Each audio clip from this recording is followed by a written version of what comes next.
Assalamualaikum warahmatullahi wabarakatuh. Perkenalkan, kami dari kelompok 5 yang beranggotakan saya sendiri Alifia Nurholilah, Erni Asih, Maryam Inayah, Chandra Adi Puspita, selanjutnya ada Yusti Dewi Suryani. Kami akan menjelaskan tentang sistem pengendalian manajemen sektor publik. Yang pertama ada pengertian manajemen strategi.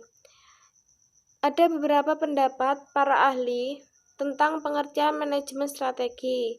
Yang pertama ada David. Menurut David, manajemen strategi adalah seni dan ilmu untuk merumuskan, mengimplementasikan, dan mengevaluasi keputusan lintas fungsional yang membuat organisasi mampu mencapai tujuannya. Yang kedua ada John Andre Pearce dan Richard Benjamin Robinson mendefinisikan manajemen strategi sebagai ilmu yang mengkaji kumpulan keputusan dan tindakan sebagai hasil dari penerapan rencana untuk mencapai tujuan perusahaan atau organisasi. Yang ketiga ada Whelan dan Hanger dalam bukunya Strategi Management and Business Policy Massachusetts menyatakan manajemen strategi sebagai suatu kesatuan rangkaian keputusan dan tindakan yang menentukan kinerja perusahaan dalam jangka panjang. Dari ketiga para ahli tersebut dapat didefinisikan pengertian manajemen strategi yaitu proses sistematis yang dilakukan berdasarkan pertimbangan-pertimbangan yang matang. Selanjutnya ada konsep manajemen strategi sektor publik. Menurut Untoro, lingkungan organisasi sektor publik dipengaruhi oleh 3 faktor. Yang pertama ada faktor pasar. Faktor pasar berkaitan dengan faktor pendanaan. Yang kedua ada kendala yang dihadapi. Tingginya tekanan dan pengaruh politik karena ketergantungan yang tinggi pada oversight body menyebabkan organisasi sektor publik menghadapi banyak kendala, sehingga otonomi dan fleksibilitas terbatasi karena harus mendapat persetujuan dari oversight body. Yang ketiga ada pengaruh politik. Tingginya pengaruh politik menyebabkan fleksibilitas dan otonomi terbatasi. Agar kontinuitas organisasi dapat berjalan, maka manajemen organisasi perlu menyiapkan skenario pengelolaan organisasi yang fleksibel. Kemudian menurut Ring dan Perry, terdapat beberapa konteks yang ada pada manajemen strategis sektor publik. Yang pertama, Polish ambiguity, yaitu pola arah strategi pada sektor publik dinilai tidak jelas arahnya karena struktur organisasi yang sangat kompleks dan tidak efisien. Yang kedua ada the opens of government, merupakan peran media yang sangat besar dalam mengungkap proses pengambilan keputusan dan juga penerapannya.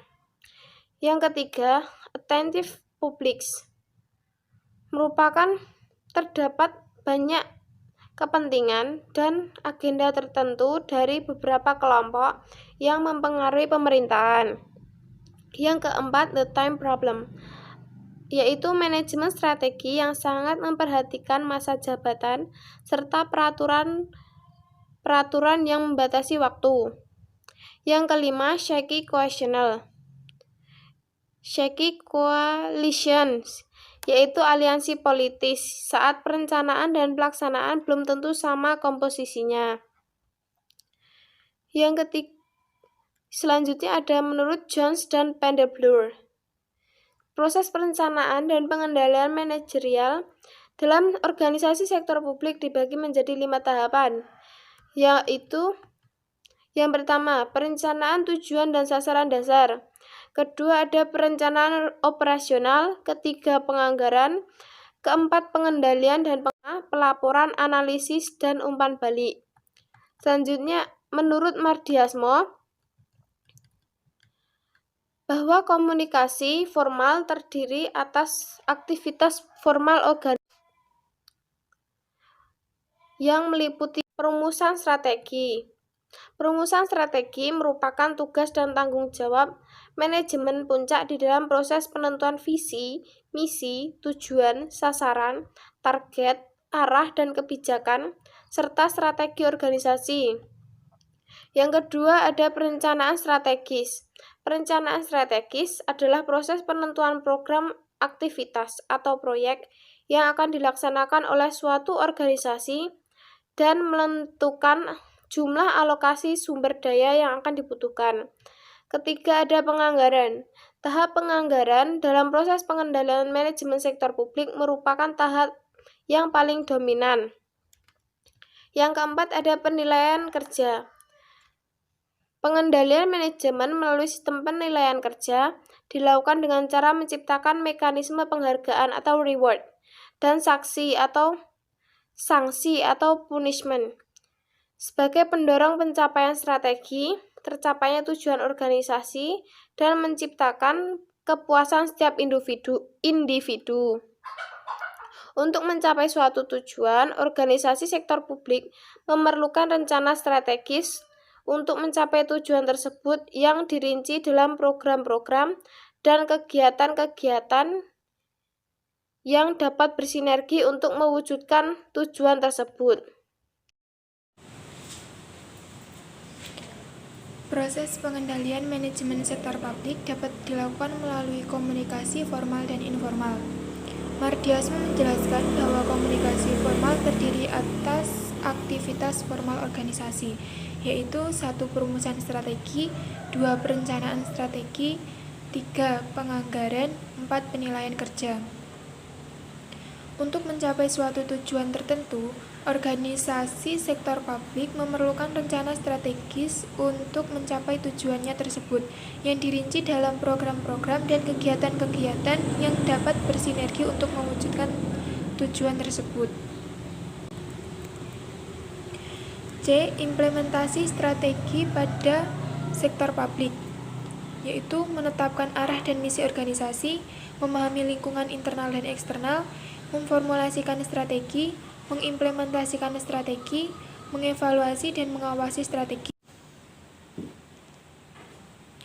Proses manajemen strategi pada organisasi pemerintah diatur dan dituang dalam Undang-Undang Nomor 25 Tahun 2004 tentang Sistem Perencanaan Pembangunan Nasional.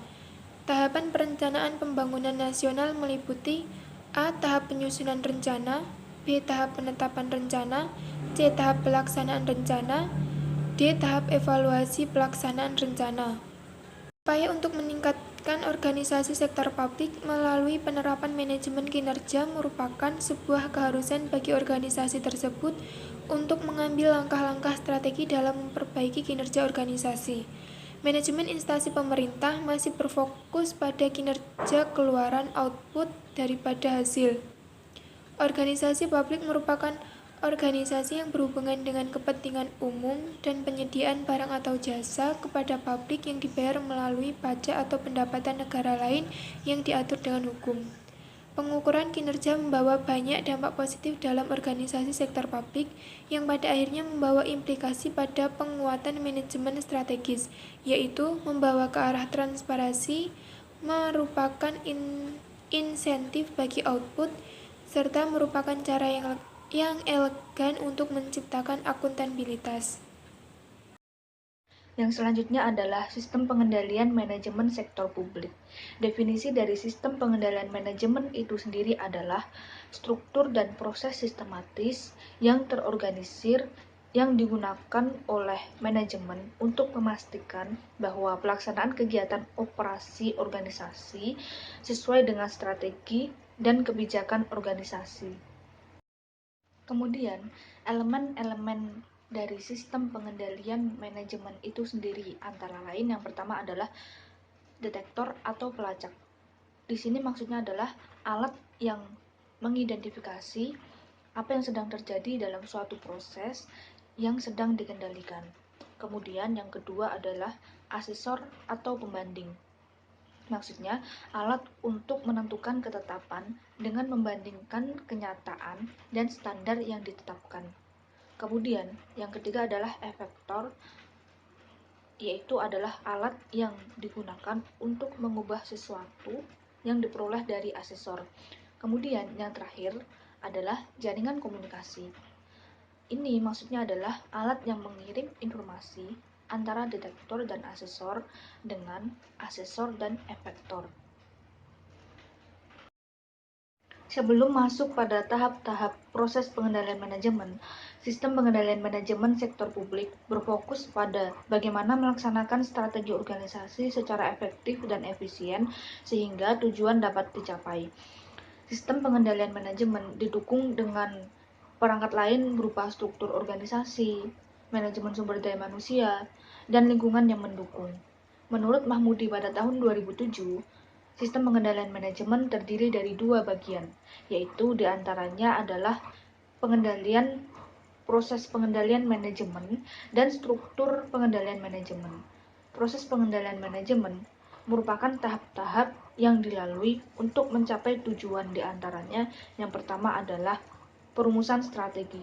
Perumusan strategi adalah proses penyusunan langkah-langkah ke depan yang dimaksudkan untuk membangun visi dan misi suatu organisasi, menetapkan tujuan strategi dan keuangan perusahaan, serta merancang strategi dalam mencapai tujuan. Kemudian yang kedua adalah perancangan strategi. Perancangan strategi adalah proses yang dilakukan suatu organisasi untuk menentukan strategi atau arahan, serta mengambil keputusan untuk mengalokasikan sumber daya untuk mencapai suatu strategi. Kemudian yang ketiga adalah pembuatan program, dan yang selanjutnya adalah penganggaran. Penganggaran di sini adalah penciptaan suatu rencana kegiatan yang dinyatakan dalam ukuran keuangan. Kemudian yang kelima adalah implementasi. Implementasi adalah penyediaan sarana untuk melaksanakan sesuatu yang menimbulkan dampak atau akibat terhadap sesuatu. Kemudian yang keenam adalah pelaporan kinerja. Pelaporan kinerja adalah ikhtiar yang menjelaskan secara ringkas dan lengkap tentang capaian kinerja yang disusun berdasarkan rencana kerja yang diterapkan dalam rangka pelaksanaan APBN atau APBD. Kemudian yang ketujuh adalah evaluasi kinerja. Evaluasi kinerja itu merupakan penilaian yang dilakukan secara sistematis untuk mengetahui hasil pekerjaan dan kinerja. Dan yang terakhir adalah umpan balik. Umpan balik adalah proses di mana sebagian dari output dibalikkan ke bagian input. Yang selanjutnya, sebelum kita masuk pada pembahasan kegagalan suatu organisasi, setiap organisasi, baik organisasi publik maupun swasta, pasti memiliki tujuan yang hendak dicapai. Untuk mencapai tujuan organisasi tersebut, diperlukan strategi yang dijabarkan dalam bentuk program-program atau aktivitas. Organisasi memerlukan sistem pengendalian manajemen untuk memberikan jaminan dilaksanakannya strategi organisasi secara efektif dan efisien sehingga tujuan tersebut dapat dicapai. Pengendalian manajemen meliputi beberapa aktivitas, yaitu yang pertama adalah perencanaan, kemudian ada koordinasi antar berbagai bagian dalam organisasi, kemudian ada komunikasi informasi, kemudian pengambilan keputusan, kemudian memotivasi orang-orang dalam suatu organisasi agar berperilaku sesuai dengan tujuan organisasi, dan juga pengendalian dan penilaian kinerja. Nah, kegagalan dalam suatu organisasi dalam mencapai tujuan yang telah diterapkan dapat terjadi karena adanya kelemahan atau kegagalan pada salah satu atau beberapa tahap dalam proses pengendalian manajemen. Sistem pengendalian manajemen sektor publik berfokus pada bagaimana melaksanakan strategi organisasi secara efektif dan efisien sehingga tujuan organisasi dapat dicapai. Sistem pengendalian manajemen tersebut harus didukung dengan perangkat yang lain berupa struktur organisasi yang sesuai dengan tipe pengendalian manajemen yang digunakan, manajemen sumber daya manusia, dan juga lingkungan yang mendukung. Struktur organisasi harus sesuai dengan desain sistem pengendalian manajemen karena sistem pengendalian manajemen berfokus pada unit-unit organisasi sebagai pusat pertanggungjawaban. Jadi, pusat-pusat pertanggungjawaban tersebut merupakan basis perencanaan, pengendalian, dan penilaian kinerja. Manajemen sumber daya manusia harus dilakukan sejak proses seleksi dan rekrutmen, training, pengembangan, dan promosi, hingga pemberhentian karyawan. Faktor lingkungan yang meliputi kestabilan politik, ekonomi, sosial, keamanan, dan sebagainya. Kesemua unsur tersebut hendaknya dapat mendukung pelaksanaan strategi organisasi. Struktur pengendalian manajemen. Struktur pengendalian manajemen merupakan suatu pengendalian yang dilakukan oleh manajemen pada pelaksanaan struktur yang ada dalam organisasi. Pengendalian sendiri dilakukan pada pelaksanaan tugas setiap personil yang sesuai dengan wewenang yang diberikan. Dengan memperhatikan penyampaian informasi dari unit dalam organisasi, struktur manajemen harus didukung dengan struktur organisasi yang baik. Jadi, struktur organisasi akan termanifestasi dalam bentuk struktur pusat pertanggungjawaban. Untuk pengertian pusat pertanggungjawaban sendiri adalah unit organisasi yang dipimpin oleh manajer yang pertanggungjawabannya terhadap aktivitas pertanggungjawaban yang dipimpinnya. Struktur organisasi merupakan kumpulan dari berbagai pusat-pusat pertanggungjawaban tersebut.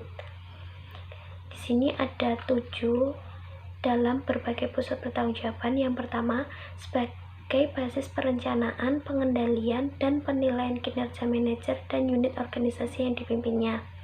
Yang kedua, untuk memudahkan mencapai tujuan organisasi. Yang ketiga, memfasilitasi terbentuknya goal congress. Yang keempat, mendelegasikan tugas dan wewenang ke unit-unit yang memiliki kompetensi sehingga mengurangi beban tugas manajer pusat. Yang kelima, mendorong kreativitas dan daya inovasi bawahan. Yang keenam, sebagai alat untuk melaksanakan strategi organisasi secara efektif dan efisien. Yang terakhir, sebagai alat pengendalian anggaran. Dari yang selanjutnya adalah elemen struktur pengendalian manajemen. Yang pertama, pusat pertanggungjawaban adalah unit yang membawai suatu tugas tertentu yang dikepalai oleh seorang manajer. Tanggung jawab manajer pusat pertanggungjawaban adalah untuk menciptakan hubungan yang optimal antara sumber daya input yang digunakan dengan output yang dihasilkan dan dikaitkan dengan target kerja. Kedua adalah kompensasi. Kompensasi adalah seluruh imbalan yang diterima oleh seorang pekerja atau karyawan atas jasa atau hasil dari pekerjaan dalam sebuah perusahaan dalam bentuk uang atau barang, baik secara langsung maupun tidak langsung. Ketiga, jejaring informasi adalah pusat informasi yang sejenis untuk saling memakai dan memberi informasi yang dimilikinya. Materi selanjutnya adalah konsep pusat pertanggungjawaban di organisasi sektor publik. Konsep pusat pertanggungjawaban merupakan wujud dari model pengambilan keputusan secara terdesentralisasi. Adapun pusat pertanggungjawaban pada organisasi sektor publik dibedakan menjadi 4. Yang pertama yaitu pusat biaya atau expense center. Pusat biaya adalah pusat pertanggungjawaban yang prestasi manajernya dinilai berdasarkan biaya yang telah dikeluarkan, bukan nilai output yang dihasilkan. Dan manajer hanya bertanggung jawab pada biaya saja. Pusat biaya sering digunakan dalam sektor publik karena output yang dihasilkan tidak bisa diukur atau hanya bisa diukur secara fisik, bukan nilai rupiahnya. Contohnya dinas pendidikan, dinas kesehatan, dinas pekerjaan umum. Selain itu, pusat biaya terdiri dari 2 atau terbagi menjadi 2. Yang pertama, pusat biaya teknik. Pusat biaya teknik merupakan pusat biaya yang sebagian besar biayanya mempunyai hubungan fisik yang erat dengan output yang dihasilkan. Pusat biaya teknik memiliki ciri-ciri sebagai berikut. Yang pertama, input-inputnya dapat diukur secara moneter. Yang kedua, input-inputnya dapat diukur secara fisik. Dan yang ketiga, jumlah optimum input yang akan diproduksi untuk satu unit output produksi bisa diukur. Yang kedua yaitu pusat biaya kebijakan.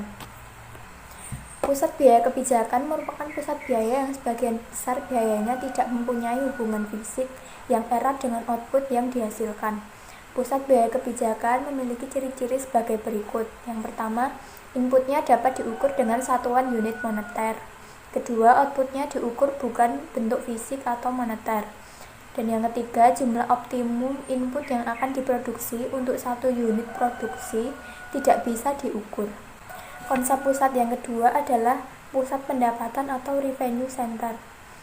Pusat pendapatan adalah pusat pertanggungjawaban yang prestasi manajernya dinilai berdasarkan pendapatan yang dihasilkan.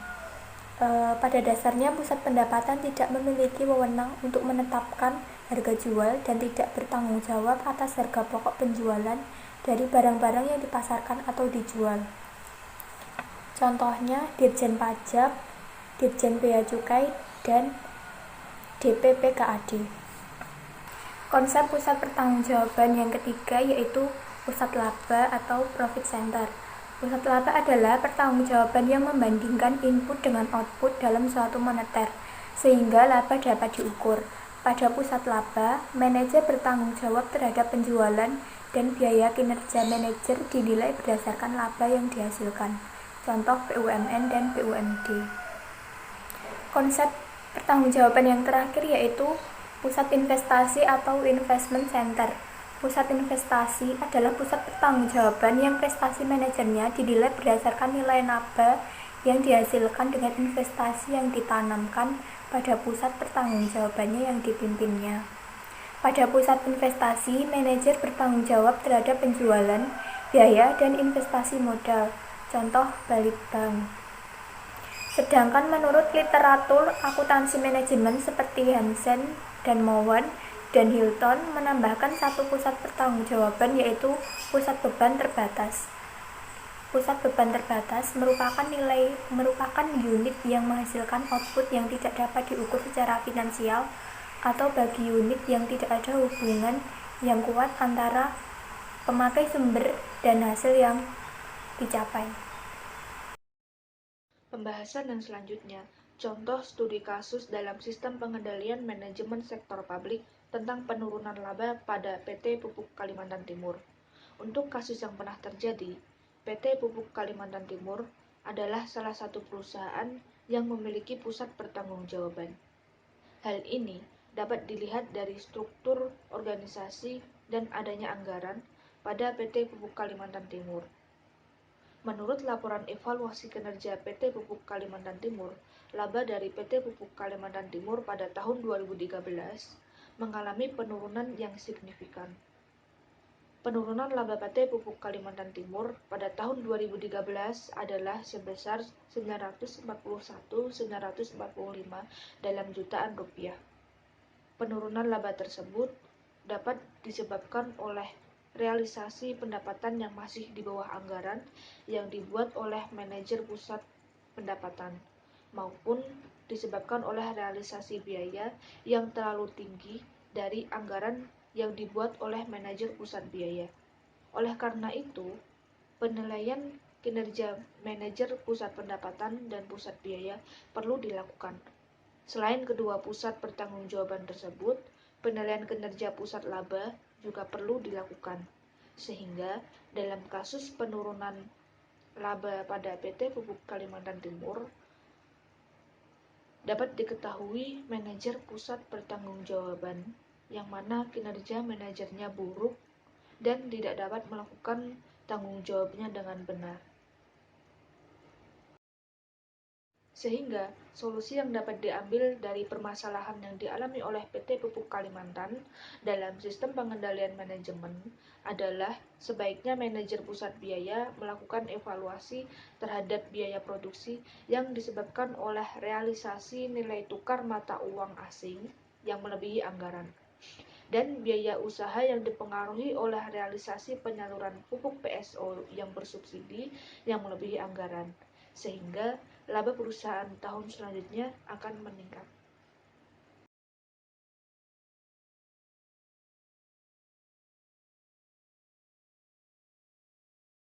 Sekian presentasi dari kelompok kami, semoga materi yang telah disampaikan dapat dipahami dan bermanfaat bagi kita semua.